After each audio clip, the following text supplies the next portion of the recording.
រទស្សន៍មួយនោះគឺមានបទសម្ព័ន្ធមកពីផ្ទះលេខ2អញ្ចឹងបានវាព្យាយាមផ្សាយនៅព័ត៌មានបែបហ្នឹងហើយសូម្បីតែផ្ទះលេខ2ហ្នឹងក៏វាផ្សាយអំពីព័ត៌មាននឹងច្រើនដែរដែលវាចង់ទម្លាក់កំហុសដាក់ប្រទេសកម្ពុជារបស់យើងមួយរយៈពេលចុងក្រោយនេះករណី scam តាមអនឡាញបានរីកទូទាំង social media មិនថាប្រជាពលរដ្ឋខ្មែរទេសូម្បីតែបងប្អូនដែលនៅប្រទេសផ្សេងៗក៏មានការចាប់អារម្មណ៍ទៅលើករណីនេះខ្លាំងដែរចំពោះរាជរដ្ឋាភិបាលនិងអាជ្ញាធររបស់យើងក៏ព្យាយាមតាមបង្ក្រាបករណីនេះយើងបានឃើញហើយថាថ្មីនេះគឺចាប់បានច្រើនខ្លាំងមែនទែនប៉ុន្តែវានៅតែមិនទាន់អស់ចំណែកករណីដែលគួរឲ្យក្តៅកគប់នៅក្នុងពេលបច្ចុប្បន្នថ្មីនេះគឺតាក់ទងទៅនឹងយុវជនជាតិកូរ៉េមួយរូបឈ្មោះថា Park Min Ho ហើយករណីនេះបានកាត់ឡើងប្រហែលខែមុនហ្នឹងដែលបន្ទាប់ពី Park Min Ho គាត់មកដល់ប្រទេសខ្មែរប្រហែលជាមួយសប្តាហ៍ក៏មានទូរស័ព្ទ call ទៅកាន់ក្រុមគ្រួសាររបស់គាត់បានប្រាប់ថា Park Min Ho គឺមានបញ្ហានៅក្នុងប្រទេសកម្ពុជារបស់យើងហើយត្រូវឲ្យក្រុមគ្រួសារហ្នឹងផ្ញើលុយមកចំនួន5លានវ៉ុនដែលគិតទៅវាស្មើនឹង$35,000បន្ទាប់ពីជនឆ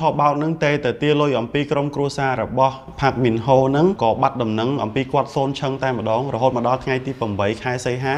គេក៏ប្រទះឃើញសពរបស់គាត់បានស្លាប់នៅតំបន់មួយនៅក្នុងប្រទេសកម្ពុជារបស់យើងប៉ូលីសក៏សវិច័យអះអាងថារាងកាយរបស់គាត់ត្រូវបានធ្វើទារុណកម្មរហូតទៅដល់ទ្រាំអត់បានទៅធ្វើឲ្យគាត់ស្លាប់ហើយព័ត៌មាននេះក៏ផ្ទុះការចាប់អារម្មណ៍ខ្លាំងដែរពីសំណាក់ទូរទស្សន៍មួយនៅក្នុងប្រទេសកូរ៉េដែលគាត់យកព័ត៌មាននេះទៅផ្សាយច្រើនខ្លាំងមែនទែនដែលចោទទៅលើប្រទេសកម្ពុជារបស់យើងថាសម្បូរទៅដោយ scammer អីហ្នឹងបើយើងមើលទៅមួយជ្រុងទៀតនោះបងប្អូនខ្លះប្រហែលជាអាចដឹងដែរថាទូរទស្សន៍មួយនោះគឺមានបទសម្ព័ន្ធមកពីផ្ទះលេខ2អញ្ចឹងបានវាព្យាយាមផ្សាយនៅព័ត៌មានបែបហ្នឹងហើយសូម្បីតែផ្ទះលេខ2ហ្នឹងក៏វាផ្សាយអំពីព័ត៌មាននឹងច្រើនដែរដែលវាចង់ទម្លាក់កំហុសដាក់ប្រទេសកម្ពុជារបស់យើងចំណែកខ្ញុំក៏ជឿជាក់ទៅលើរដ្ឋាភិបាលយើងដែរថាគាត់នឹងព្យាយាមដោះស្រាយបញ្ហានេះឲ្យបានឆាប់រហ័សបងប្អូនប្រទេសណាក៏មានករណី scam តាមអនឡាញនោះដែរទូទាំងតំបន់អាស៊ីមិនថាអាស៊ីឬក៏អឺរ៉ុបទេគឺមានករណី scam ចឹងទាំងអស់តែម្ដងមិនមែនមានតែនៅក្នុងប្រទេសកម្ពុជារបស់យើងទេប៉ុន្តែមូលហេតុដែលរឿងនេះវាកាន់តែផុសផុលខ្លាំងឡើងគឺដោយសារតែពួកផ្ទះលេខ2គឺវាចង់ជន់យើងវាបំផង់ព័ត៌មានហើយនឹង